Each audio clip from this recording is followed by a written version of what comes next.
O IBAMA, historicamente, é um instituto que tem um corpo técnico muito bom. Mas ao lado desse corpo técnico também, ele foi, de certa maneira, muito politizado ao longo desse tempo todo. Politizado no sentido partidário mesmo, indicações políticas. E eu não sou contra indicação política, eu sou político, né? Mas eu acho que determinados setores, como este, por exemplo, é importante que seja apartidário. Eu sempre tenho dito que no Ministério do Meio Ambiente não existe política partidária. O meio ambiente está acima das questões partidárias, né? O meio ambiente, no fundo, é a preservação da qualidade de vida, a preservação da própria vida. Então, buscamos, ao lado disso, fazer uma reforma no IBAMA. Mudamos os superintendentes, estruturalmente agora o IBAMA está reformado também, nas regiões mais afetadas, né, que são nas bordas da floresta amazônica, todos aqueles superintendentes foram mudados. Nós demos também ali uma sacudidela. A minha orientação foi o rigoroso cumprimento da lei, mas isto, eu diria, Boris, que é apenas uma faceta da ação contra o desmatamento. Por mais dinheiro que você tenha, e você não tem dinheiro suficiente, por mais pessoal qualificado que você tenha, e você não tem pessoal qualificado em número suficiente, com tudo isso, se você tivesse isso tudo, você poderia diminuir o ritmo do desmatamento. E isso nós vamos conseguir. Agora, para reverter a tendência, aí só você apresentando alternativas econômicas. Aí é o outro lado. Aí são as políticas para a Amazônia. E é dentro dessa perspectiva que o Ministério também está se inserindo.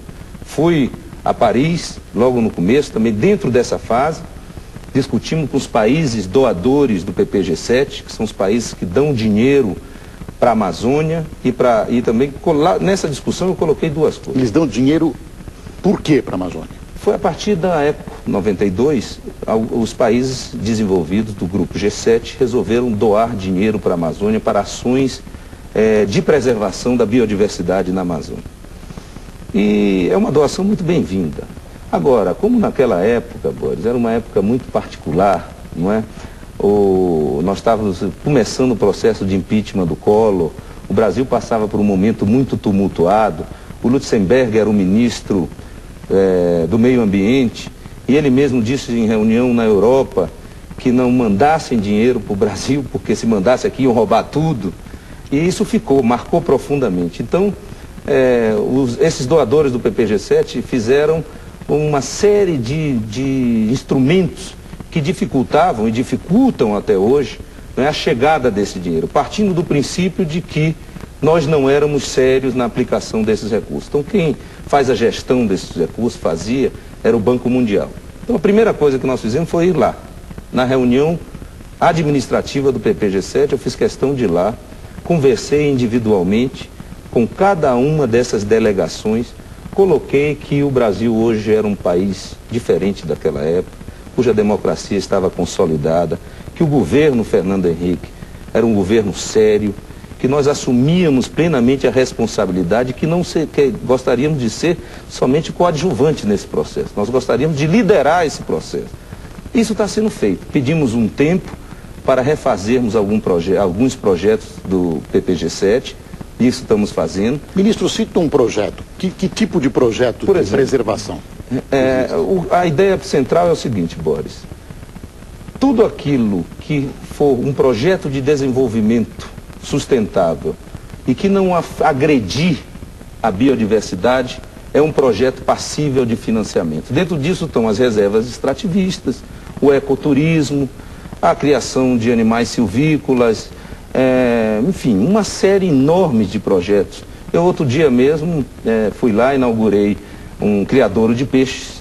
Outro dia fui inaugurar a criação de animais silvestres em cativeiros devidamente autorizadas pelo IBAMA, o manejo florestal, reflorestamento, todas essas são ações que a gente costuma dizer são ações de desenvolvimento sustentável. Como é que o Ministério fiscaliza o desmatamento? Via sensoriamento por satélite, por remoto. Quem paga é o Ministério? Quem paga é o Ministério, quem faz esse monitoramento, quem dá os dados é o INPE, não é?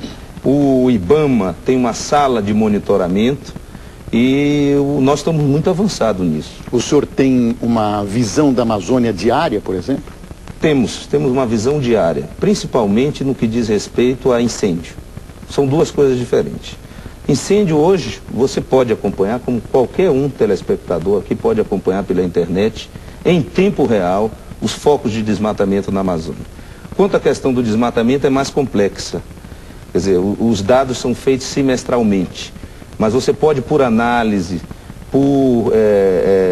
pela junção dos diversos mapas, você já pode ter uma noção exata aonde existe uma tendência de desmatamento, você já pode detectar os grandes desmatamentos, tanto é que outro dia a Veja publicou os 10 maiores desmatamentos, foram dados do IBAMA. Agora eu pergunto, o senhor deteta um desmatamento ou o senhor deteta um incêndio?